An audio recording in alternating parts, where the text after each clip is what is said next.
vamos a entrar ya un poquito más en materia con este tema de volatilidad de los mercados globales de capital y el efecto de contagio. A este efecto, pues vamos a primero definir bien volatilidad, los diferentes tipos de volatilidad y la manera de medirla. La manera de medir la volatilidad de los mercados.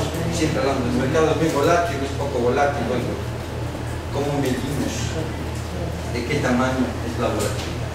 Bueno, hoy en día el término es muy escuchado, ¿no? Tiene mucha importancia para quien se dedica a actividades dentro de los mercados financieros. Y para la mayoría de las personas, inversionistas, intermediarios, volatilidad es sinónimo de riesgo, y no están equivocados. Volatilidad es sinónimo de riesgo. Volatilidad podríamos decir que es sinónimo de variabilidad en los mercados, en los precios, en las tasas. Para un operador financiero el término puede tener diferentes significados según el rol que desempeña ese operador dentro del mercado.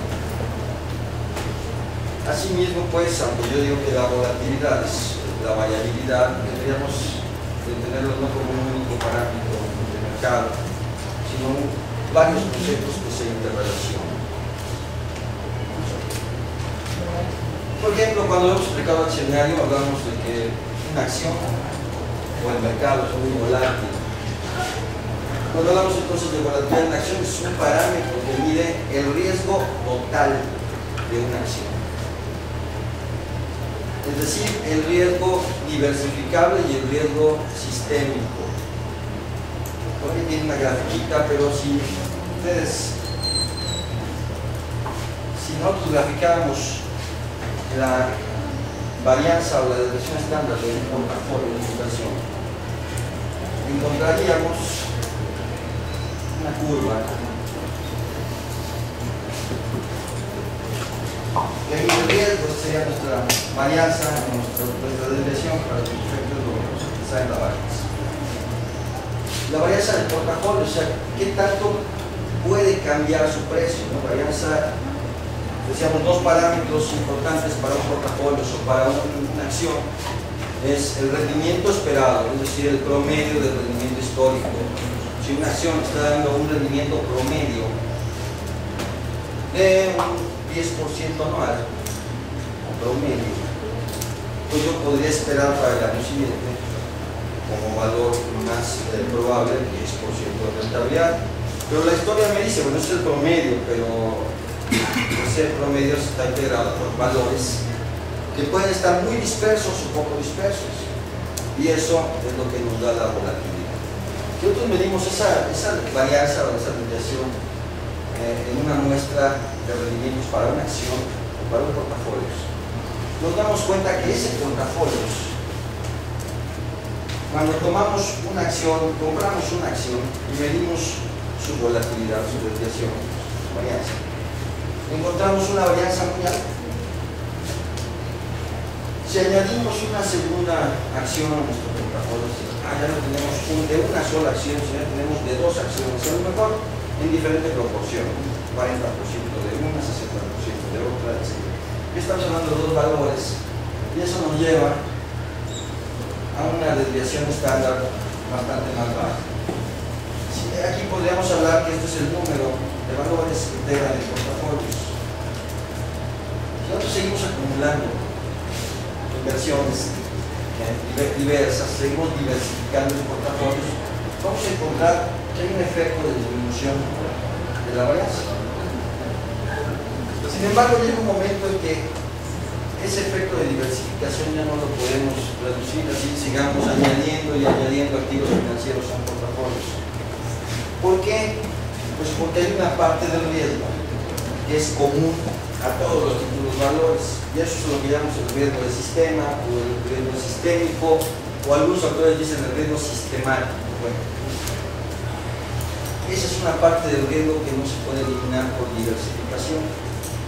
La otra parte es el riesgo diversificable, y la suma total suma total es mi varianza, ¿sí? Incluye las dos partes del riesgo, lo que sí se puede diversificar y lo que es imposible diversificar.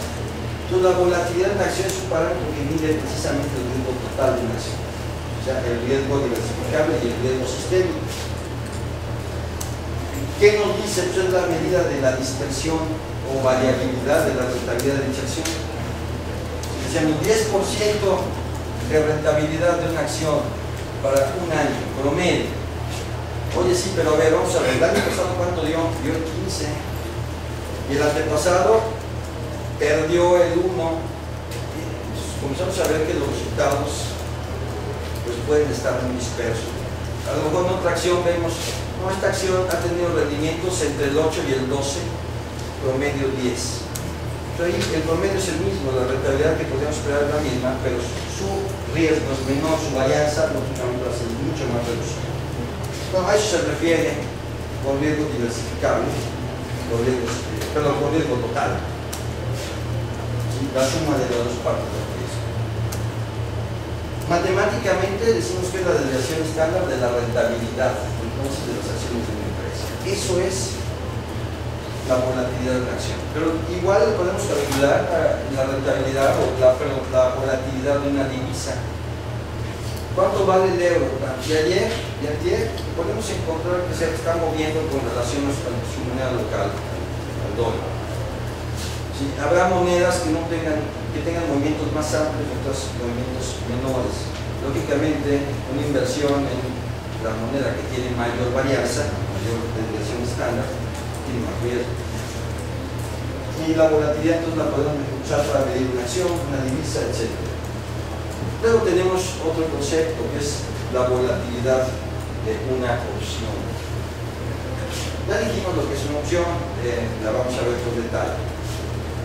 La opción decíamos que es un contrato que nos permite, nos da el derecho más no la obligación de comprar o de vender una cierta cantidad de un activo financiero a fecha futura y a un precio pactado hoy.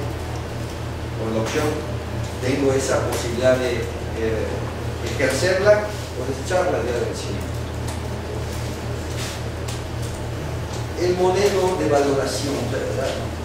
Comentábamos también, una opción la tengo que comprar, tiene un costo, hablábamos en un ejemplo, 3 centavitos de dólar por euro, por ejemplo, para una opción de compra. ¿Y ese precio de dónde sale? Ustedes me dirán, del mercado, claro, del mercado fija el precio. Pero podríamos desarrollar un modelo matemático que nos dé ese precio. Sí, es un modelo muy complejo. Muchos años se negociaban opciones sin tener a ciencia cierta idea de qué es lo que determina el precio de una opción. Las opciones se están negociando en el mercado de Londres, se están negociando desde finales del siglo XIX. En un bono es muy fácil determinar el precio. O sea, podemos deducir el precio de mercado en relación de varios parámetros. Una, de lo que valen los cupones que vamos a cobrar. O sea, en general del flujo de efectivo descontado, traído a valor presente a la tasa de rentabilidad de valores de ese riesgo.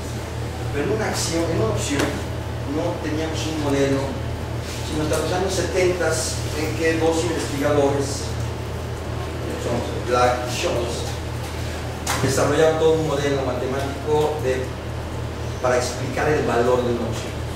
Ellos encontraron diferentes variables que se incluyen en el precio, en esos 3 centavos que valía la opción hipotética que mencionamos antes. ¿Cuáles son? El precio del activo, o sea, en este caso eran euros, ¿cuánto vale el euro? ¿Cuál es el precio en que podemos comprar? El precio en que podemos ejercer la opción. La tasa de interés libre de riesgo y el plazo, esos 4 son muy obvios. El quinto elemento, el quinto factor que incluye en el valor de una opción es precisamente la volatilidad. ¿Sí? Y con eso se construye el modelo de valoración de opciones que, entre otras cosas, hizo Black Scholes, bueno, no es cierto, Black estaba fallecido, Pero por ese estudio, por esa investigación, pues fueron premiados con el Premio Nobel de Economía. O sea, fue realmente un avance importantísimo en las finanzas. Ahora, la volatilidad, fíjense, la estamos midiendo hacia atrás, de manera histórica. O sea, como dijimos que lo hacíamos alguien como una muestra histórica, calculó su desviación estándar. Pero eso no me explica el por qué. Bueno, primero tengo que decir, yo quiero saber cuál es la volatilidad del mercado hoy. Tomo una muestra de cuánto, de 10 días, de 15, de 20, de un mes, de un año. Pues en primer lugar, pues no, la volatilidad no es constante, cambia en el tiempo. En segunda, hoy puede haber una noticia que mueva totalmente el mercado. Y entonces la volatilidad se dispara. Sin embargo, yo tomo valores, muestras históricas que no van a reflejar esa desviación estándar que estoy viendo. Con el modelo de valoración de opciones se puede calcular una volatilidad hipotética que llamamos volatilidad de la opción o volatilidad intrínseca. Vamos a ver cómo se calcula. Hace referencia a la volatilidad del activo subyacente. Ya partimos en el modelo al revés. En lugar de querer saber cuánto debe valer la opción en relación con su volatilidad y los demás factores, yo quiero saber si cambia el precio, cuál sería la desviación estándar que se ajusta en el modelo. Ya se le llama desviación implícita en el precio de la opción. Es otro tipo de volatilidad. Nos sirve también para construir modelos de valor en riesgo, o sea, para medir el riesgo de un portafolio a corto plazo. Lo vamos a explicar. Volatilidad de las instituciones financieras. El riesgo de las entidades financieras lo podemos calcular mediante estimación de probabilidad de pago, de falta de pago, comparando las garantías en plazos de los valores prestados con los plazos de los valores tomados. Sobre todo los plazos, por los descalces que suele haber entre el plazo al que se recibe y el plazo al que se coloca en el tiempo. Entonces tendríamos estos tipos de volatilidad, o mejor dicho, estas referencias a diferentes volatilidades. Vamos a ver que las volatilidades se clasifican de otra manera, pero podríamos referirla a una acción, a una opción, a un banco, a una casa de bolsa. Bueno, esto es precisamente la lámina que estaba yo apuntando. Aquí lo tenemos, esto es el número de activos, el riesgo total, el riesgo que se puede eliminar por diversificación y el riesgo que no se puede eliminar por diversificación, el riesgo de sistema. Nada más un comentario adicional. El riesgo que no se puede eliminar por sistema es común a todos los activos, por eso lo podemos eliminar. Y se refiere precisamente a cosas que afectan a todos, como que la inflación. La inflación es un parámetro, cuando se dispara afecta a todas las empresas. Una guerra. Fenómenos naturales. ¿Perdón? Fenómenos naturales. Fenómenos naturales, desde luego, terremoto. Son factores que están afectando a todas las empresas, y entonces aunque yo tenga acciones de todas las empresas de una bolsa, por ejemplo, de la bolsa de Guayaquil o de la bolsa de México, no vamos a poder diversificar ese tipo de riesgo. Hay una medida de riesgo aquí